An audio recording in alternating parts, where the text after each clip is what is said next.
Hello बच्चों, आज मैं आपको अपनी 5वीं कहानी सुनाने जा रही हूँ। कहानी का टाइटल है बिल्ली मौसी की दावत। ये कहानी मैंने अपनी किताब सूरज की सर्दी से ली है। पलटू चूहा सुबह से बहुत परेशान था। आज बिल्ली मौसी ने उसे चाय पर बुलाया था और साथ में कुरकुरे बिस्कुट खिलाने का वादा भी किया था। पलटू समझ ही नहीं पा रहा था कि उसे अपने घर बुलाने के बाद बिल्ली मौसी कहाँ गायब हो गई थी।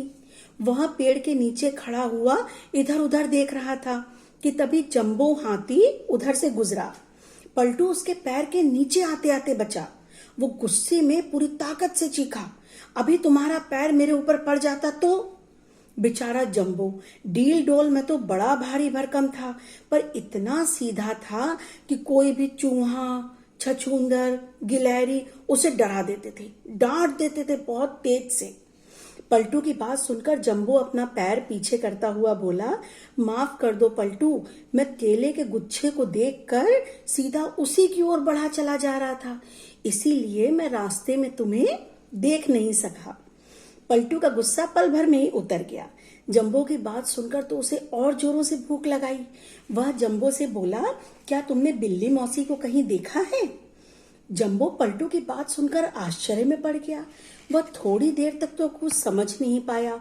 फिर उसने हैरान होते हुए पलटू से पूछा, पर पलटू, तुम बिल्ली मौसी को क्यों ढूंढ रहे हो? पलटू अपने आगे के 2 दांतों को दिखाता हुआ हंसने लगा और बोला, बिल्ली मौसी ने मुझे दावत पर बुलाया है। हे भगवान, ये दुनिया का पहला चूहा है जो दावत खाने नहीं बल्कि दावत बनने के लिए जा रहा है। कुछ कहा क्या तुमने? पलटू ने झाड़ियों की ओर देखते हुए पूछा। तभी झाड़ियों की सरसराहट और बढ़ गई और उसमें से बिल्ली मौसी निकल कर आई। पलटू को देखते ही बिल्ली मौसी का दिल खुशी के मारे उछलने लगा। वह मिश्री भरे स्वर में बोली, जल्दी चल पलटू, जल्दी से चल, मैं तो तेरे ही घर तुझे बुलाने के लिए गई थी। ओ, आप कितनी अच्छी हो बिल्ली मौसी, वो तो आज मैं दूसरे रास्ते से आ गया था, इसीलिए आपको मिल नहीं सका। अच्छा हुआ, वरना बिल्ली मौसी के पेट में बैठे होते। जंबो बुदबुदाया। मौसी, जंबो आजकल इतना धीरे बोलता है कि कुछ सुनाई ही नहीं पड़ता। पलटू शिकायती लहजे में बोला। अब जाकर बिल्ली मौसी का ध्यान जंबो की तरफ गया।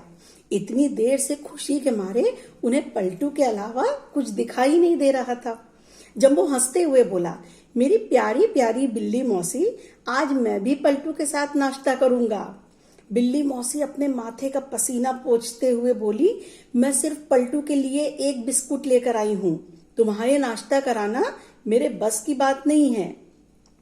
जंबो आराम से बैठते हुए बोला, मैं ये केले खाऊंगा और तुम पलटू को नाश्ता करा दो, उसके बाद मैं उसे जंगल की सैर कराऊंगा। सच, तुम दोनों मेरे कितने अच्छे दोस्त हो, पलटू खुशी से उछलते हुए बोला। तभी पेड़ की खो से टप्पू बिल्ले की आवाज आई, अरे जल्दी से पलटू को लेकर आओ, भूख के मारे तो मेरी जान निकली जा रही है। टप्पू की रौबदार आवाज सुनकर बेचारा दुबला पतला पलटू तो डर के मारे थर थर कांपने लगा। जंबो ने गुस्से से बिल्ली मौसी की तरफ देखा तो वो झट से पेड़ की खो में भाग गई। जंबो पलटू से बोला, हमें सब पर तुरंत विश्वास नहीं कर लेना चाहिए। पलटू जंबो की पीठ पर चढ़कर बैठ गया और बोला, पर भूख तो मुझे बहुत जोरों से लग रही है। जंबो हंसने लगा, हा हा हा हा। डर के मारे बिल्ली मौसी अपना बिस्कुट तो यहीं भूल गईं। जंबो ने घास पर पड़े बिस्कुट को अपनी सूंड से उठाते हुए कहा। पलटू ने तुरंत बिस्कुट पकड़ा और कुतरते हुए बोला, वैसे बिल्ली मौसी अब इस दावत को हमेशा याद रखेंगी। और पलटू के साथ साथ जंबो भी जोर से हंस पड़ा।